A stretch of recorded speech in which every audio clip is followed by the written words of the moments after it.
അപ്പൊ എന്നാ green peas കറി വെക്കാൻ വേറെ എന്നാ വേണ്ടേ? എന്നൊക്കെയാണ് പറ. മുളക് പൊടി വേണം. ആ പഞ്ചാര വേണം. പിന്നെ ഉഴുന്ന് വേണം.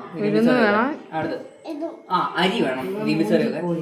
പിന്നെ പിന്നെന്നാ കൽക്കണ്ടം വേണം.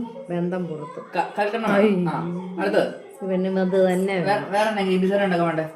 ചായപ്പൊടി വേണം ഗ്രീൻ പീസ് കറി ഉണ്ടാക്കാൻ. അടുത്തത്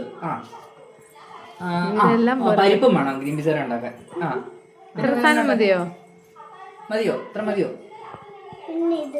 അതെന്നായിരുന്നു നോക്കട്ടെ. ഇച്ചിരി ഗ്രാമ്പും വേണം കേട്ടോ ഗ്രീൻ പീസ് കറി ഉണ്ടാക്കാൻ. വേറെ മോനെ ഇത്ര അതെന്നത് നമ്മുടെ എന്നാ വേണ്ടേ? പതിമൂത്തിന്റെ ചീന്ന് വേണം ഗ്രീൻ പീസ് കറി ഉണ്ടാക്കാൻ. വേറെ എന്നാ വേണേ വേണ്ടേ? സാധനം മതിയായിരിക്കും അല്ലേ? ഇത് മറ്റേ കറുത്ത മുന്തിരിങ്ങയും വേണം കേട്ടോ കുറച്ച് ഗ്രീൻ പീസ് കറി ഉണ്ടാക്കാൻ. പയറും വേണേ, വൻപയറും വേണം ഗ്രീൻ പീസ് കറി ഉണ്ടാക്കാൻ. പിന്നെ വേറെ എന്നാ വേണ്ടേ?